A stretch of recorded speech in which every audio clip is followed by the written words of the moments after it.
I've messed up big time. How about you?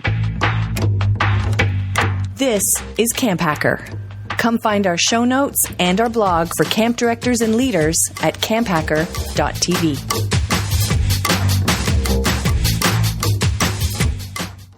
A huge thank you to our sponsors who make the CampHacker podcast possible. You don't lead camp because you love the office. Ultra Camp has everything you need to manage your program so you can spend more time doing what you love. Manage staff, register campers, take payments, and direct communication all in one place. Find out more at ultracampmanagement.com/camphacker. Scheduling is the backbone of every camper's experience, but when there's a staffing change, it's almost impossible to fill that role with someone who knows all the nuances a schedule takes. Come check Camptivities out, specifically designed for camps by camp people. Find out more at camptivities.com. Hello, Camp Pros, and welcome to the CampHacker podcast. My name is Travis Allison. I'm a summer camp marketing and strategy consultant. I help camps translate what we do so that more families insist on sending their children to summer camp. Hi, everyone. My name is Chris Hudson. I'm camp director of what at least one website calls the best camp in America, Camp Highlight. It is a sleepaway camp for kids who have LGBTQ parents. And my name is Gabrielle Rail. I'm one of the camp directors of Camp Waro. Camp Waro is an all-girls camp in the Laurentian Mountains of Quebec, Canada, and we focus on creating a positive female community for girls and gender minorities. My name is Joe Richards. I'm the executive director at Pierce William Summer Camp and Retreat Facility located in Fingal, Ontario, part of the United Church of Canada's camping network. Welcome back, everybody. So good to see you. Today, we're going to talk about my mightiest messes and how I'd handle them today. But before we do that, I just want to take 1 second and ask if you enjoy this show, or you've been listening to CampHacker for a while and haven't done it in a while. We'd love it if you went to ratethispodcast.com/camp and then click the ratings and reviews button and leave us a little review. We're super grateful when that happens. But truthfully, the best thing you can do to get this show to more people is just take a screenshot of the episode that you like and send it to a friend, text it to a friend, WhatsApp it to a friend, and encourage them to listen. We're so grateful when that happens. And that's how we get to keep doing this. So we're grateful for all of you who have done that in the past and those who are considering doing it today. I want to spend time today thinking about big messes and how we'd handle them now. This was a topic suggestion, and we're grateful for that. I think it smells like Gabrielle Rail's topic suggestion. It's an awesome topic. And Gab, I wonder for you why this is something that you wanted to acknowledge and spend some time with and open up about today. I've been privileged to hear other camp directors share their mess ups, and it was so helpful for me as a camp professional, young camp professional, to hear that these legends had made mistakes and how they've recovered from them or how they adjusted them. But it was so generous of them to just share those mistakes so that we could learn. And I think that as camp directors, it is sometimes a lonely job. We are at the top, and sometimes you can't share with people what you're going through and your insecurities. And it's helpful to hear that other people mess up so you can feel okay about yourself. Yeah, absolutely. Absolutely. Yeah. Joe, what's the sort of thing that you've been thinking about as you've been preparing for this show? So I've been preparing. I've been trying to remember mess ups because I have a coping mechanism in my life, which is I have the unique ability to forget. Right. So I make these choices. I make these choices just to forget things or to reimagine that mess up differently, right? And so, and that helps. That's a coping mechanism for all of humanity to not rewrite history, but to say, here's what I learned from it, or here's what I did. So in my mind, it's still, I'm trying to think of my mess ups because I know my personality type that I'm always right. So I'm positive it wasn't my mess up. It was somebody else's. And I then had to clean up the problem. So I'm still trying to remember specific ones where there are times where you're like, oh yeah, like I missed that. So so these are the things I've been thinking about. Like I missed something, but not something that, that caused great consternation, right? Or great grievous harm to anybody or to the facility that I was at or managing. Yep. What do you think, Chris? In thinking about this, much like Joe, I have a very, very powerful suppression engine about the times that I mess up. I think a lot of people don't want to think about it. And I was thinking about all of the mess ups that I've made as a camp person in the past 25 years. They tend to revolve around like one or two axes, though, which was interesting to really think about. Definitely. For me, it revolves around how I react when campers are momentarily lost, and how I react when we have to send children home. A lot of our mess ups has been around those things because, and I've been doing a deep dive and thinking about this because this is a holdover topic. We were supposed to record this a long time ago, so I've had a lot of time to think about this. Yeah. It's just I've been really exploring my relationship with panic and how that makes me make bad choices. So, do you mind if I ask you? I think the camper personally lost. I think we can all get that. But can you talk me through what your feelings or your reflection is about having to send a camper home? Okay. What are the things that stand out for you? I mean, I think I could do and maybe I will do like a whole hour-long discussion about this, about sending kids home. Because there's so many levels to it. Whatever the transgression may be, right? Whether it's one single event or maybe it's just a growing acknowledgement that this child in this environment is not proper. No matter what happens, when you get to the point where you have to decide, I have to contact the parent, this has to happen. Like, it is really overwhelming. You asked about the feeling. It's really overwhelming. It can feel like I failed. Like I wanted to set up this utopia and it didn't work. And now I have to admit to a customer that I wasn't able to provide what they paid for, and on top of that, I have to send the kid back home, keep their money, which by the way, is a whole nother level of relationship that I have with them, keep their money because I done paid for everything for the kid already, and also, try to be firm and strict while also like trying to be like a little like, to be in customer service mode. It's everything clashes together in that moment.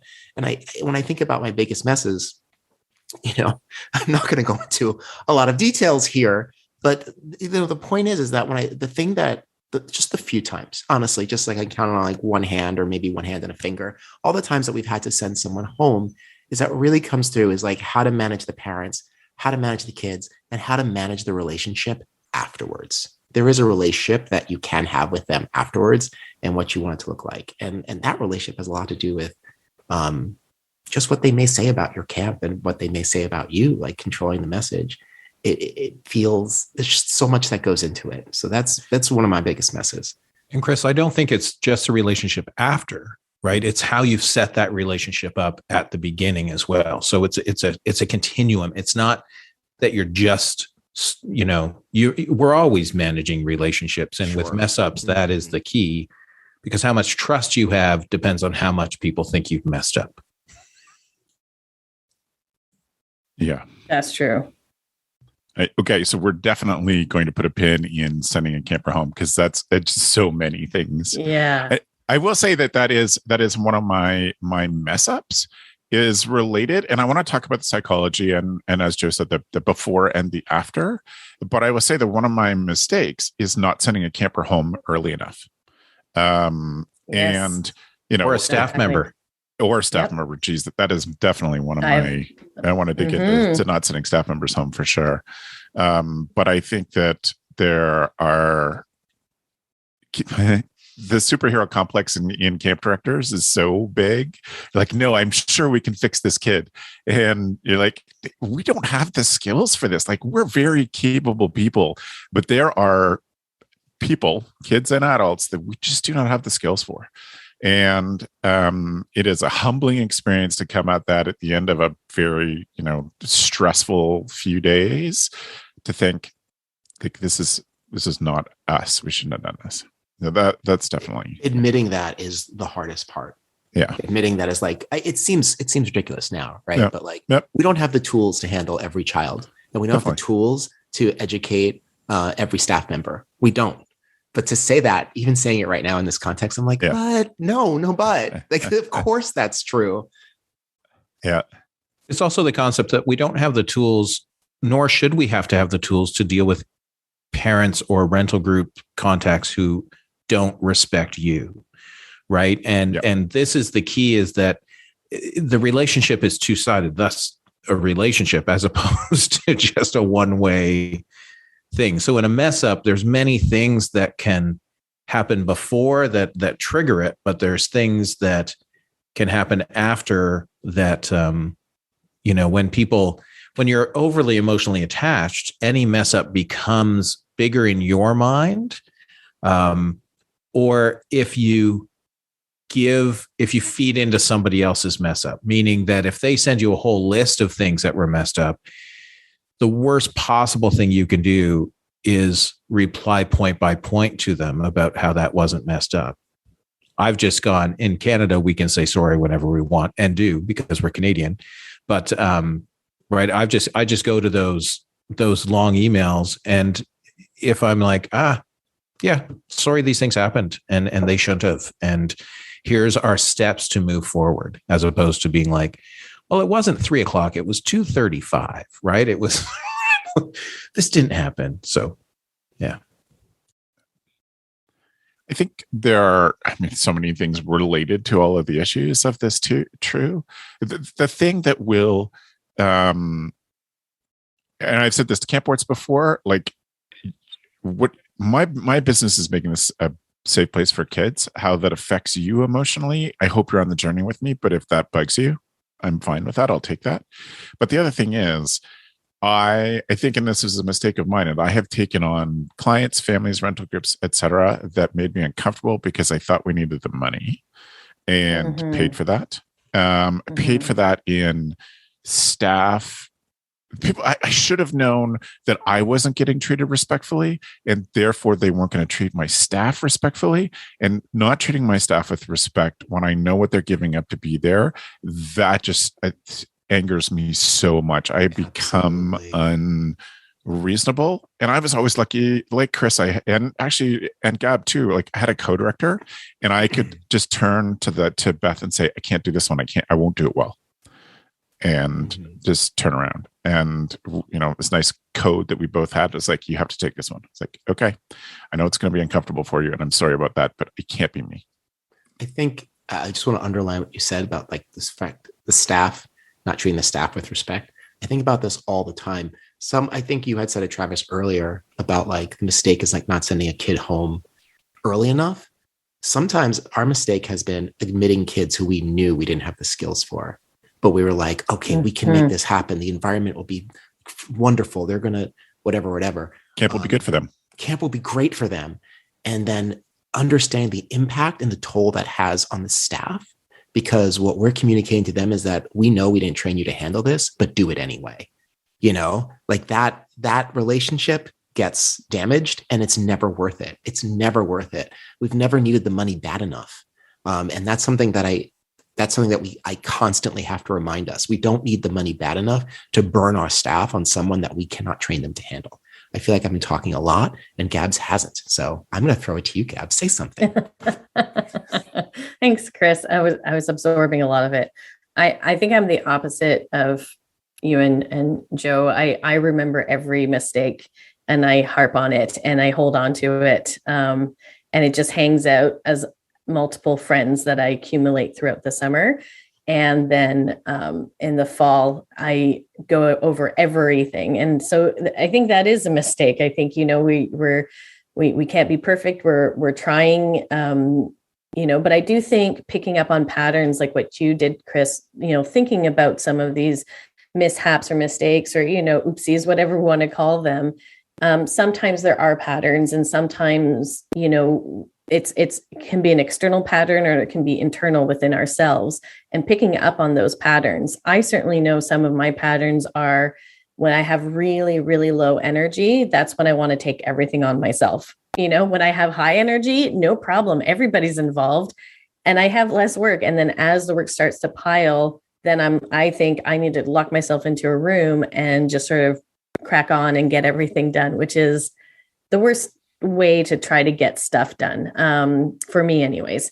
And I think also, I have in the past definitely have held on to staff members too long. And that's something that, more every year, trying to really be clear about what behaviors are acceptable, what behaviors aren't acceptable, and what are the steps, and involving other leadership team members in that conversation, in that language, so that if I have a blind, spot for somebody and I feel, okay, we can get them to that next level, somebody else is a backup and says, but they're repetitive in their behavior. They don't seem like they want to shift or they can't shift, so, but I've definitely have held on to people. And that was at the detriment to other staff members that were, lifting this person and carrying them for a majority of the summer. And that was, made it for a very difficult summer for them. So these are things that I've apologized for and keep learning about. But certainly this podcast has helped me see that. I know that Joe and I have had many conversations about letting staff members go. And that has taught me, to look at the big picture and not just the individuals. You can get overly invested in wanting to be everything to that person and solve problems that you might be able to help solve in October, but not in the middle of July, right? And help them through them. And I think that it's the ability to forget. And I'm sorry that you remember everything, because the ability to forget is built in, right? It's the idea of sleep, right? Sleep helps us remember what we should and forget what we shouldn't.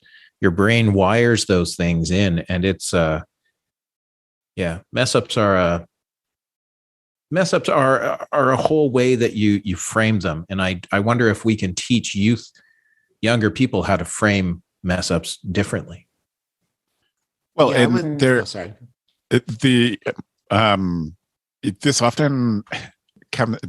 this comes down to, first, I think, the baby questions. Is it tired? Is it hungry? Is it cold? Is it hot? I think those are the things I need to ask myself. And that's like, am I tired? Am I hungry? Do I need water? Of course I need water. I always need water. Always. And some of that. Chris, you're going to say? I was going to say, like, I want to put a finer point on what Gabz said versus what me and Joe said. I mean, the suppression engine. I think the lesson you remember, the mistakes you want to forget. Yeah. Just so you can get up in the day. Like, we all do this, right? Like you're in the shower, you're having a great day, you get out, you're like, yeah, my day's going to be great. Then you look in the mirror, remember like that you threw up in front of your entire class in like third grade. And you're like, oh my God.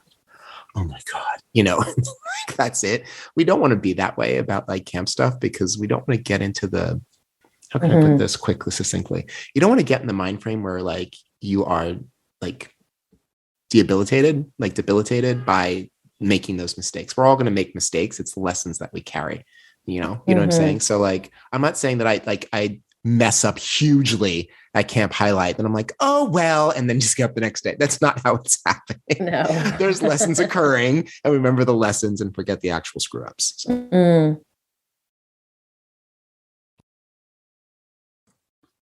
So maybe just to shift this or open it up, are other mistakes that you have made? A couple that came to mind when I was writing stuff down. I know that in my first year of camp directing, one of my big lessons was I have to get out of the office. That I was just too stuck in trying to control for everything, but without seeing anything other than the view out my window. And I just spent too much time there. And it was like 3/4 of the summer when a senior staff member said, you should just go see. And I mean, that is a long time ago. We did an episode about the Toyota manufacturing, how to use systems. And one of their big systems things from Toyota speak is get on the shop floor. You as executives are required to get on the shop floor when you work for Toyota. And that is something that I think was a mistake that I had to learn. I have to get outside and honestly had to constantly remind myself, like, it's been a couple of days. I haven't seen program. And people haven't seen me other than at meals. Then that's a problem.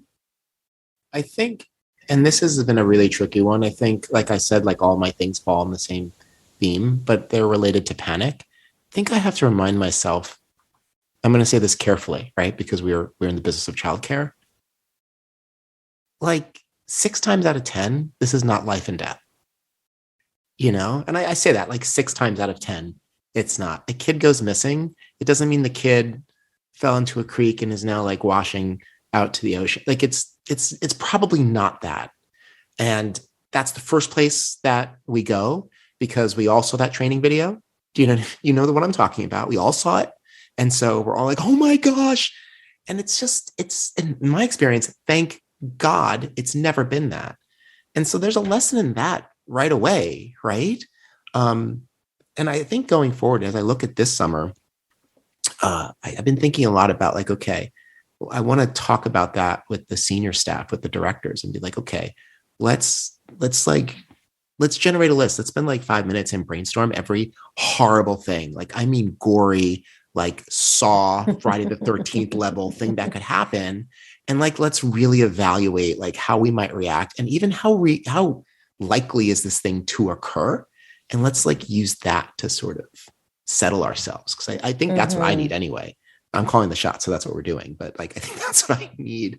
I think there's a part to that, Chris. If you've watched This Is Us, the television show, the one couple has a practice where they play this game called Worst Case Scenario, right? And they literally tell each other what they believe the worst case scenario is, often in relationship to their kids, right? Well, this could happen, and that could happen, and that could happen. And I think that when we mess up, when we double book or triple book groups, when we don't have 3 sites, or when we keep a staff member when we shouldn't, or when someone in your facility loses a camper overnight on a wilderness trip, right? Like, those are things that, that there's a ton of possibilities, as you said, that could happen. And this is the idea of worst case scenario, right? That we often train our minds to go to the worst case scenario. So when a friend doesn't say hello to us on the street, and I think I've said this before, right? That automatically people are like, well, that friend doesn't like me anymore, so then I'm just never going to talk to them.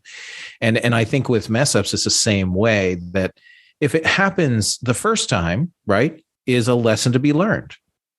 The second time is a mistake and it shouldn't have happened. The third time, there's a pattern and there's a problem, either with you or your systems or your camp or your staff. So, but I think that playing that game, and my wife and I talked about it with our kids as we watched This Is Us. We're like, oh, we could play worst case scenario. And then we realized that that's not the way we think. Like, we just don't think, that's not where our brains go first.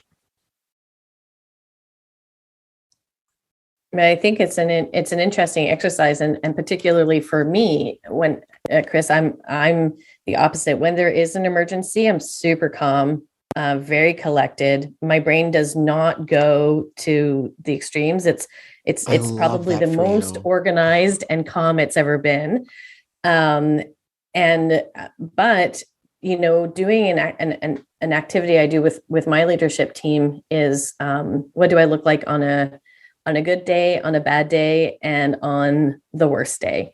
And I think it's so smart. We all have these different reactions in different scenarios and cases. And, some of my leadership team, in emergency situations, this is not a good time for them. Like, they need to be directed into something very specific, something small, and they deal with that, where some others can step forward, and learning that from your team.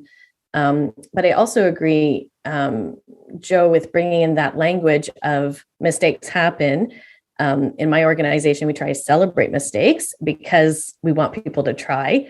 If it happens again, then, like, why is that? Because we obviously want to learn from the first time. And if it happens a third time, is this an organizational thing? Is this a person thing? Is this, we want to make sure. And I think that there's big mistakes like, kids getting misplaced, I will say. And there's other mistakes where it's a slip of the tongue, saying something that is misunderstood, and how do you manage that?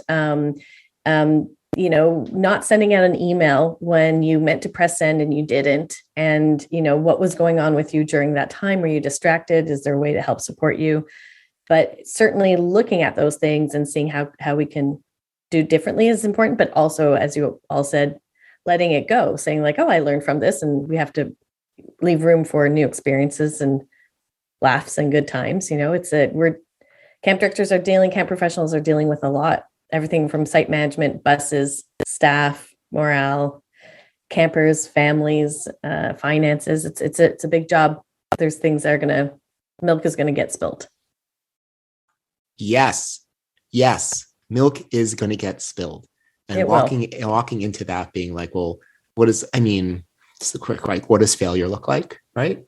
Is considering that and then working backwards. It's never insurmountable ever, And I'm hoping that my staff, my in French we say récompense, my reward is when I do mess up. My sort of hope is that my staff learn from me messing up. They learn, oh, this is how you mess up as a leader. This is how you deal with your mess up. And this is how you move forward from your mess up. And for me, that's one of the pieces that I try very hard so that it pushes me more into a spotlight instead of where I want to sort of shrink back and go into my cabin and hide underneath my blankets or get in my car and be like, bye, like, see y'all later. Hope you had a great summer. It helps me say, I'm teaching them. They're all going to be messing up. They're all going to be doing that throughout their lives. And maybe I have an opportunity to role model what that looks like. That's one of my favorite lessons from Dr. G is she talks about talking to kids, and I think it's the same for camp staff too, that we change our language. We don't say if you make a mistake, we say when you make a mistake. Right. That we anticipate you're going to make a mistake. And this is how we'll handle it when we do. And I think that is a smart, very wise reframing that I really like. I want to then move on to our sponsor that we're so glad to welcome this for this season is CampTivities. And CampTivities has been a sponsor of other shows before, and we're grateful to have them. You end the call and your mind is spinning. Who can do the scheduling for us? How will you find the time to train them? To explain all the nuance and detail to make sure your schedules come out the right way. The only people who know anything about scheduling at your camp already have a lot on their plates. Does this mean a lot of late nights each week to get the scheduling done? You quickly search Google for Camp Activity Schedule and you come across CampTivities, an activity scheduler for camps by camp people. As you click, you're already thinking, this would never work for my camp, but you begin to explore it anyways. They've got group scheduling, camper scheduling, batch scheduling. Ooh, this is interesting. Manual adjustments, elective scheduling, tons of customizable settings, and more than 50 reports that you can work with. You say to yourself, this might actually work for us and save us a lot of time. Think about your organizational continuity and stop relying on one person to make your summer schedules. We'd love to show you the next big thing in camp. Don't wait.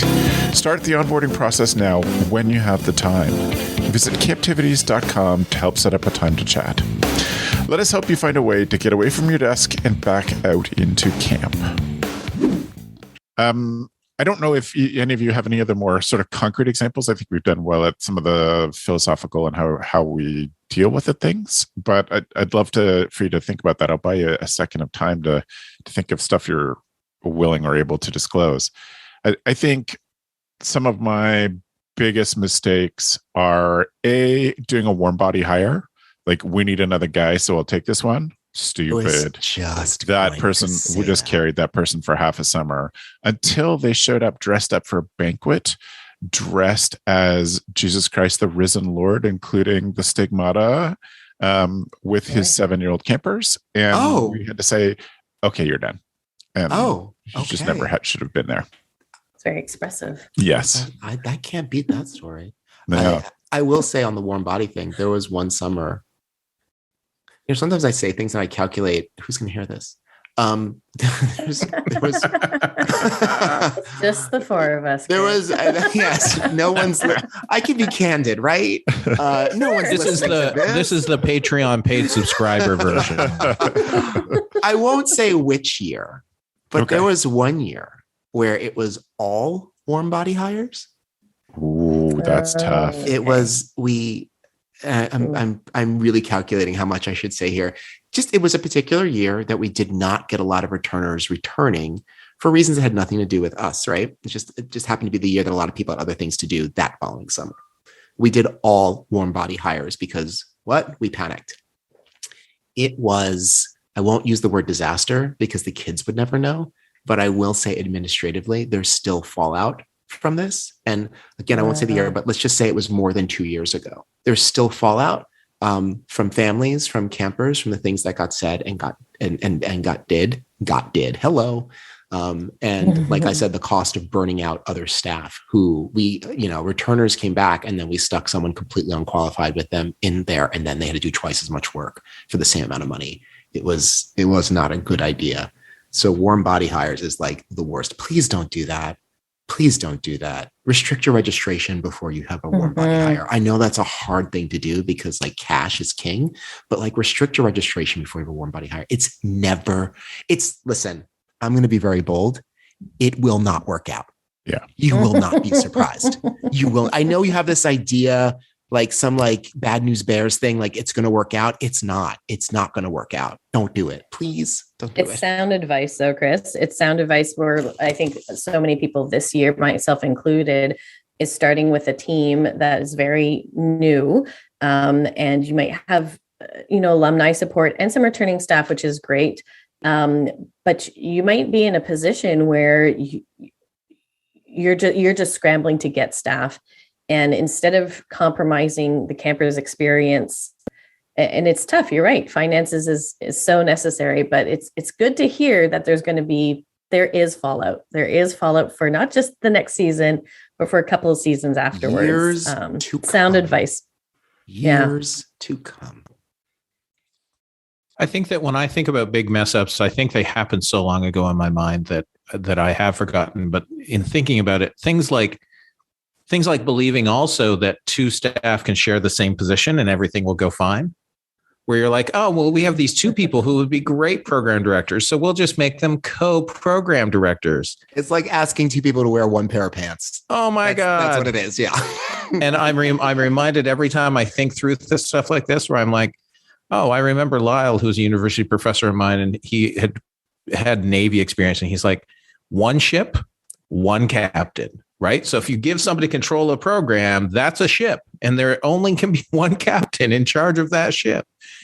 And the same way that you can't have co-executive directors because that stuff doesn't work. Or does it? I was going to say, there are three of us on this call that would argue that particular point, Joe, but I get the staff having to have clear. Well, you can argue it, but the question is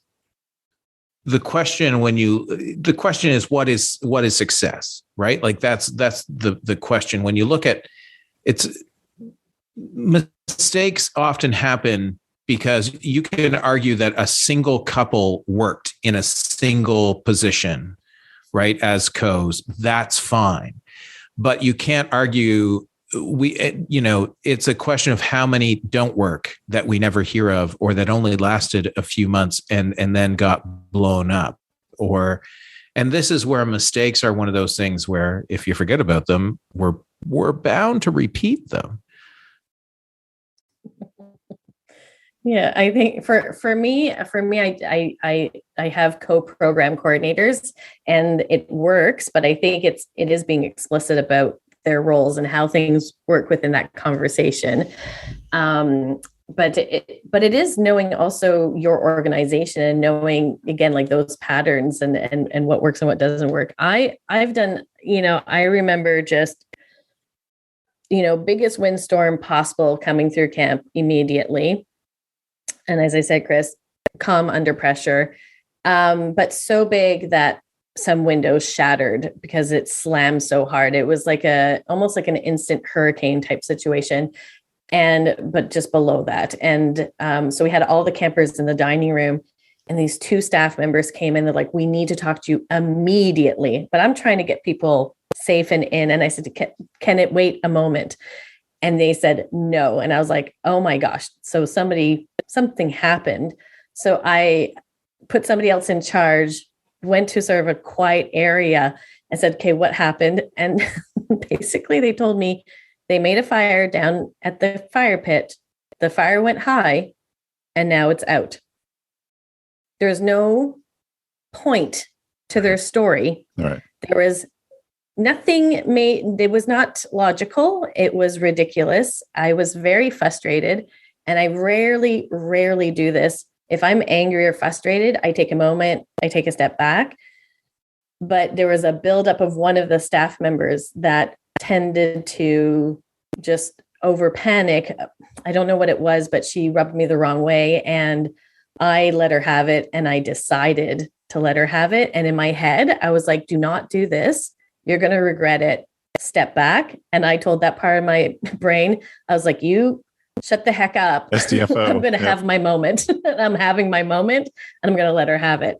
And to this day, and we've talked about it afterwards and all that kind of stuff. But to this day, that's something that I regret doing. I think the reason why I got to that point, besides the fact that it was clearly a crisis and I was pulled away for no reason, is because I hadn't talked to her about other issues that I was really finding frustrating. And so in this moment, I felt like I had the right to do such a thing, and you don't. So, it's a lesson that I've now learned, that when I agree with myself that I do need to step away when I'm that frustrated, but it's something I really remember. And I remember that conversation in my brain where my brain was like, hey, this is not the right time. And I was like, be quiet, I'm doing this. Oh my gosh. Whoops. That echoes one of my biggest lessons and one of my biggest mistakes in so many ways. Mine wasn't necessarily a crisis moment, but I had a staff member who had been rubbing me the wrong way, who showed up late who didn't show up for an important staff meeting. And I just went and found her and let her have it. And she didn't show up late for this important staff meeting for the best acceptable reason. She had snuck off to watch a camper sleeping bag who had peed the bed, and was doing it in a subtle way so her campers wouldn't know. And of course, it was like beautiful camp staff, perfect camp staff thing. And luckily for me, she was the kind of person who could take my anger and do it exactly right. Very quietly turn it back on me to make me realize how very poorly I had done it. And that was one of my biggest takeaways. I, after that moment, would go into a situation that I was upset about, asking questions, not making accusations. And so much turned around for me. And that it's like, what's going on here? Why is this happening? What's the story? And never like, why aren't you the staff meeting that I just called? Like, I left my own very important staff meeting to chase after this person across camp because I was so mad. Yeah. And it's all so many bad implications. But my big takeaway since then is always ask first. It's so important.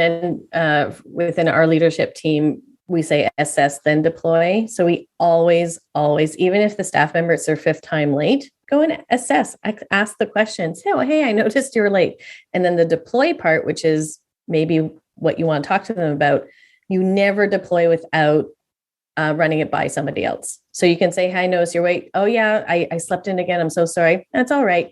Go and talk to another leadership team member saying like, this is the 5th time and we've already had a conversation. What's our next move? It saved us from so many uncomfortable conversations, but a similar one that you had, Travis, I did too. And That's why we developed assess and deploy.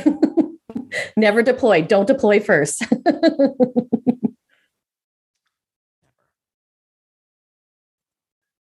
Anybody else have a highlight one that they want to leave off this conversation with? Something that's made them a better camp director?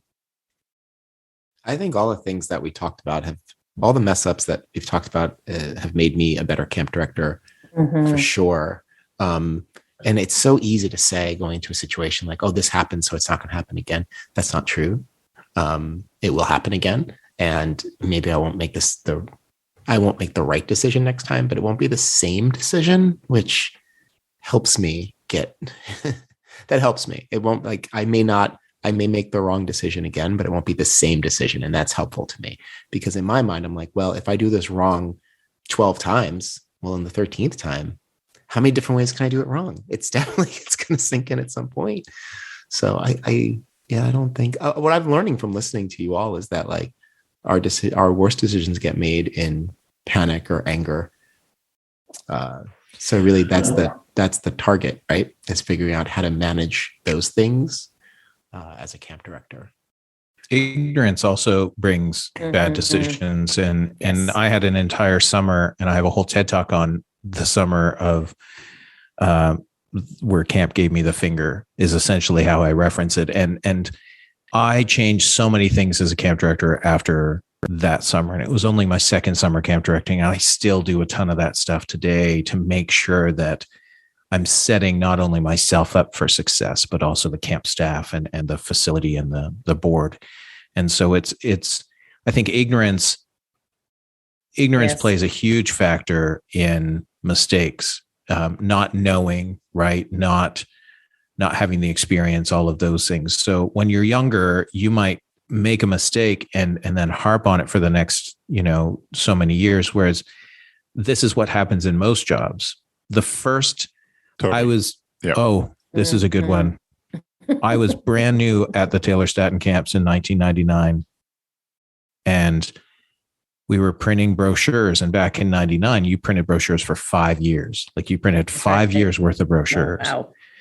And I walked into the printing place, and my business manager was on holidays, and I was in charge of approving the print. Oh gosh. And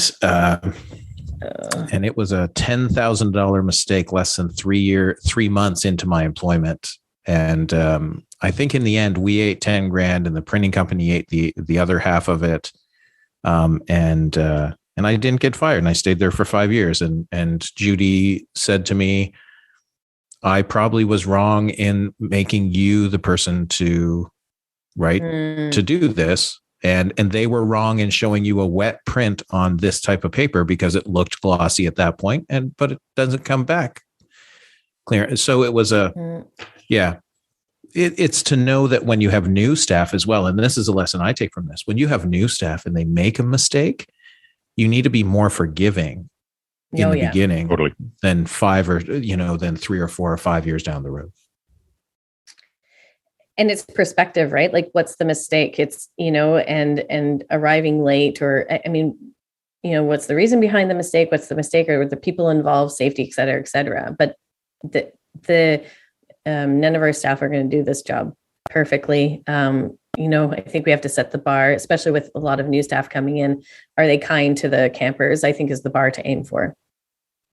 And keep that perspective with yourself and the leadership team, and share that with your staff members and let them know this is our bar, is that there's kindness, and this is what kindness looks like, and have that conversation. But this year's going to be interesting with so many new staff members coming to your organization, trying things. Hopefully that's the most important part, and then how that team supports each other in those efforts. And when we do make those mistakes, how does the team rally and support and encourage those efforts, Yeah, totally. Great wrap up, Gabz. Thank you very much. Thank you all for sharing your uncomfortable mistakes and your lessons from them. I am grateful, and the camp world is grateful to the three of you for your openness and honesty on this. I want to take a second and thank our sponsor, UltraCamp. Without sponsors like Camptivities and Ultra Camp, we couldn't continue to increase the product production and all of the things that go into making CampHacker better every season. So we're grateful to them. For CampHacker listeners, Ultra Camp has a way to increase your staff retention by staying in touch with the camp staff all year long. Download Ultra Camp's staff communication calendar that includes pre-written prompts for free by visiting ultracampmanagement.com/camphacker. Do you remember why you chose to get into camp? Ultra Camp knows it wasn't because you love paperwork. That's why they built a platform that streamlines managing each piece of your program all in one place. No more having to learn and remember several different platforms to run your camp. With Ultra Camp, you can register and manage campers, generate and direct communication, organize schedules and activities, process payments and donations. Ultra Camp's goal is to help their clients spend less time in the office and more time doing what they love. Want to know if Ultra Camp is the right fit for you? They offer a free customized demo session so you can see their software in action. Sign up at ultracampmanagement.com/camphacker. That brings us to our tool of the week. Tool of the week.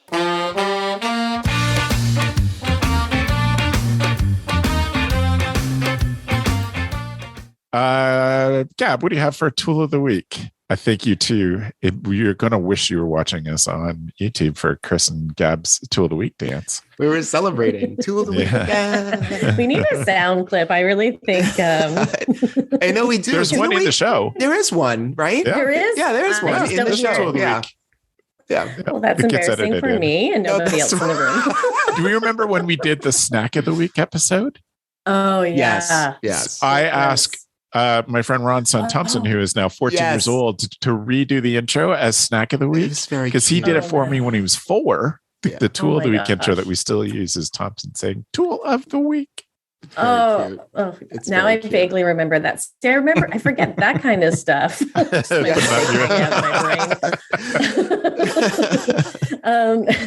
My tool of the week, speaking of mistakes, it's no secret that I struggle with writing, reading, paying attention to stuff.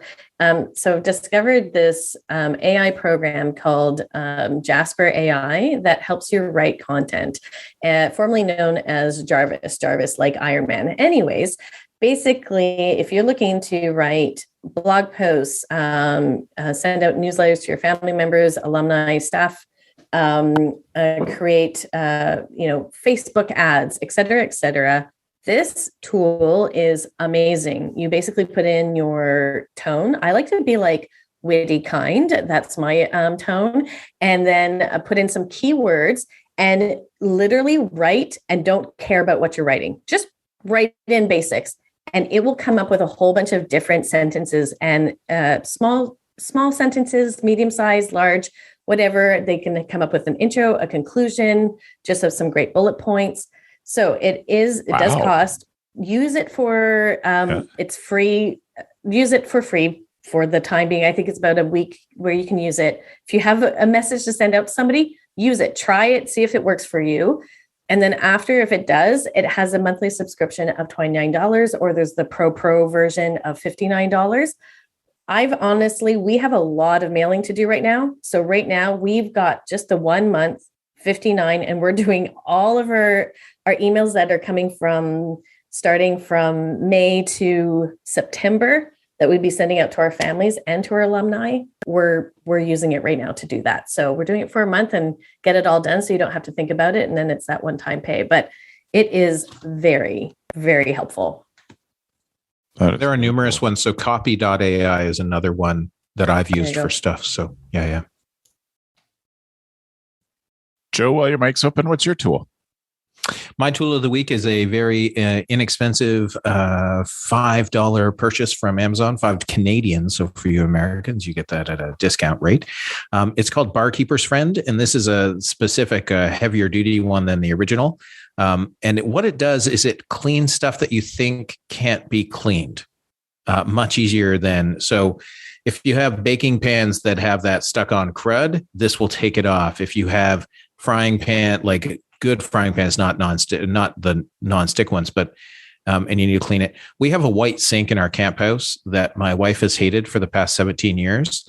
and she would never choose to put a white sink in. But when you wash certain things like cast iron and whatnot, it leaves gray marks on it and tea stains. She complains about tea stains all the time on it. And barkeeper's and we know friend, how much tea goes through that sink in your house. I know. And so barkeeper's friend, literally, I did it this morning again. It takes me like 2 minutes. I sprinkle it on a wet surface. It's just a great cleaning product. Don't overuse it because it can ruin. It can actually go through things like a melamine countertop, right? But we just got quartz installed in a house that we own, and they actually gave us a barkeeper's cream cleaner for the quartz, and they said use it sparingly, only when a stain shows up. It's amazing. Excellent. Nice. Oh, sorry. The one part at camp, if you have white dishes that have knife marks on them that won't go away, Yeah. this takes those off. Oh, Out of the Melmac. Out of Melmac and out of porcelain as well, right? Oh. So we rent our lake house, and so we have white IKEA dishes that have the gray sort of. Honestly, takes them off. Amazing. $5. Buy it, test it. I'm going to use it on stainless steel this afternoon in camp to see if it'll clean one of our craft sinks. It says stainless steel right in the bottle. Yeah. well, Nice. And I'm it was getting built for that cleaning literally copper right and stainless now. steel and bars. Sorry, Gab? I'm getting that literally right now. Oh, I ordered one, and then I ordered Press send.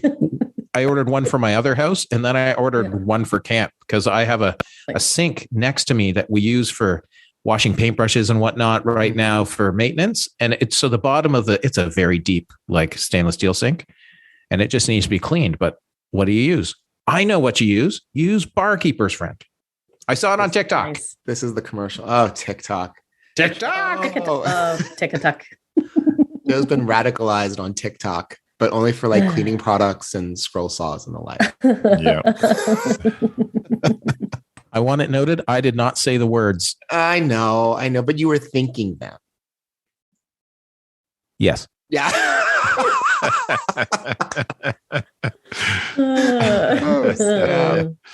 Chris, what's your tool? My tool is abstract and expensive. So I recently just got back from a trip to Egypt.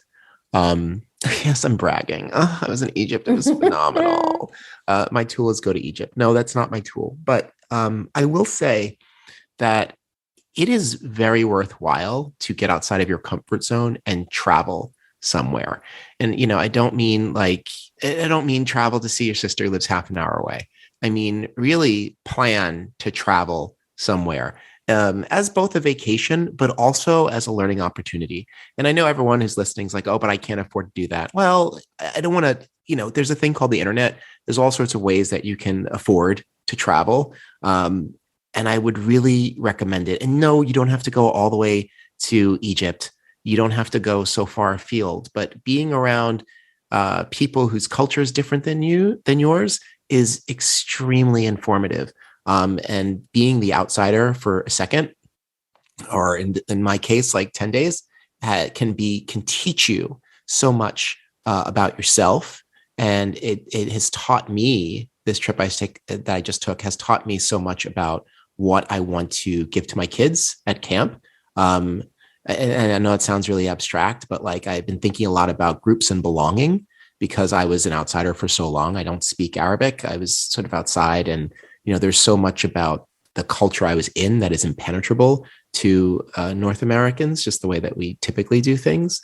And it was scary and exhilarating and wonderful. Just sitting down to get to dinner with a family, like feeling like, oh my gosh, what if I do the wrong thing? Like that energy was super helpful to me. So that's my tool of the week. Please find a way to get out of your comfort zone. Be around people that you aren't typically around, and be non-judgmental and just listen and take it in and see how that changes you.